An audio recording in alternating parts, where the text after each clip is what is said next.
मित्रों, भगवान राम ने लक्ष्मण और सीता जी से कहा कि भगवान अगस्त देवता लोगों के अनुरोध पर एक बार पृथ्वी पर के सातों समुद्र का सारा पानी पी गए। ये कहानी विस्तृत रूप से सुनने के लिए वीडियो के अंत तक बने रहिए। कथा यह है कि एक कालकेतु नाम का राक्षस था, बड़ा ही भयानक राक्षस था। और उससे पहले वृत्तासुर राक्षस को देवता लोग दधीची के हड्डी से वज्र बना करके वध किए थे। तो वे उसके बाद जो राक्षस था, सब कालकेतु नाम के राक्षस के नेतृत्व में सभी लोग बैठ करके निर्णय लिया कि अब पृथ्वी पर से सबको निर्बीज कर देना है। और वे लोग क्या कि सभी को धीरे धीरे वध करने लगा। और वह लोग एक प्लान बना करके दिन में समुद्र में छिप जाता था और रात के अंधेरे में निकल करके पूरे पृथ्वी पर भ्रमण करके जहाँ जिसको देखता था सबको वध कर देता था, खा जाता था। दिनानुदिन बहुत लोगों का जब वध हो गया, देवता लोग या मनुष्य लोग कोई समझ नहीं पाते थे कि ये क्या कैसे हो रहा है, कौन मार रहा है। दिन में किसी को देखते नहीं थे और रात में वो समुद्र से निकल करके सबों को खा जाता था, मार देता था और समुद्र में जाकर के दिन भर छिप जाता था। धीरे धीरे इस बात की पता चले कि कालकेतु नाम का राक्षस पृथ्वी पर सबको संहार करने पर लग गया है और वह उसका प्लान अभियान है इस संपूर्ण पृथ्वी को मानव विहीन कर देंगे। उसके बाद सभी देवता लोग मिलकर के ब्रह्मा जी के पास गए। तो ब्रह्मा जी ने कहे कि हम इसका कोई समाधान नहीं कर सकते हैं, तुम लोग नारायण के पास जाओ, नारायण ही राक्षसों से तुम लोगों को बचा सकते हैं। तो सभी लोग वहाँ से विष्णु भगवान के पास क्षीर सागर गए और भगवान से मिल करके अपना सारा समस्या बतलाए।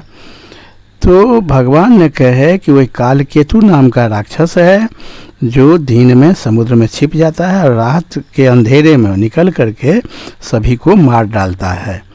उसको आप वध करने का एक ही उपाय है कि समुद्र का सारा पानी सूख जाए। अब सभी समुद्र का सारा पानी सूख जाए, यह तो बहुत ही कठिन काम था। तो भगवान विष्णु ने कहे कि इसका मात्र एक उपाय है कि तुम लोग सभी लोग अगस्त ऋषि के पास जाओ और उनसे निवेदन करो। इस त्रिभुवन में मात्र वही एक हैं जो समुद्र के सभी पानी को सुखा सकते हैं, बाकी किसी के बस की बात नहीं है कि समुद्र का पानी सब सुखा दे। तो सभी लोग, विष्णु भगवान भी साथ लगे, ब्रह्मा जी गए और सभी देवता वहाँ से अगस्त ऋषि के पास गए। और अगस्त ऋषि का सभी ने उन्हें विनय किया कि महर्षि, आप ही एक ऐसे सक्षम हैं जो इस संकट से देवता लोगों को उबार सकते हैं, मनुष्य को उबार सकते हैं।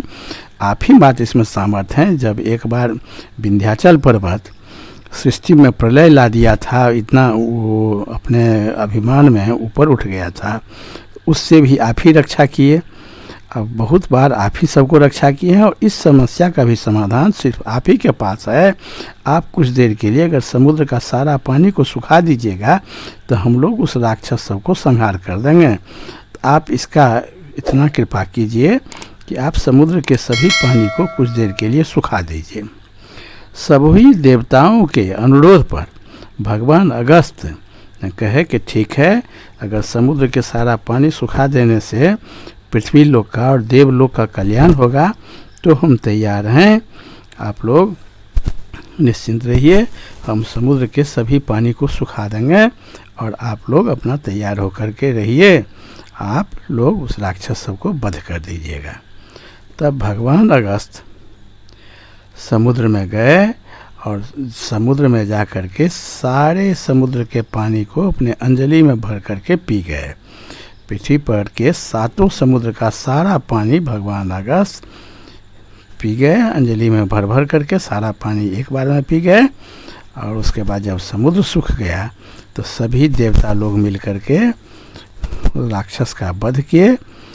और जब कालकेतु नाम का राक्षस मारा गया और जितने राक्षस था समुद्र में जो छिप जाता था, सभी एक एक को खोज खोज करके सभी का वध कर दिए। तो पृथ्वी लोक का और देवलोक का कल्याण हुआ। ये कहानी भगवान श्री राम और लक्ष्मण को बतलाए। जब अगस्त ऋषि के पास मिलने के लिए गए तो उनके आश्रम में पहुंचने से पहले अगस्त ऋषि का क्या प्रभाव है, क्या महत्व है, इसी संदर्भ में भगवान श्री राम सीता और लक्ष्मण जी से बतलाए कि अगस्त ऋषि सभी से ज़्यादा प्रभावशाली हैं और ऐसे ऋषि धरती पर कोई नहीं हुए हैं। अगस्त ऋषि बहुत ही समर्थ ऋषि हैं, वो जो कुछ भी चाहते हैं जो कर सकते हैं, सब कुछ करते हैं, मानव कल्याण के लिए हमेशा तत्पर रहते हैं। तो बहुत बहुत धन्यवाद मित्रों, इस तरह कहानी सुनने के लिए हमारे चैनल के साथ बने रहिए। जय श्री राम।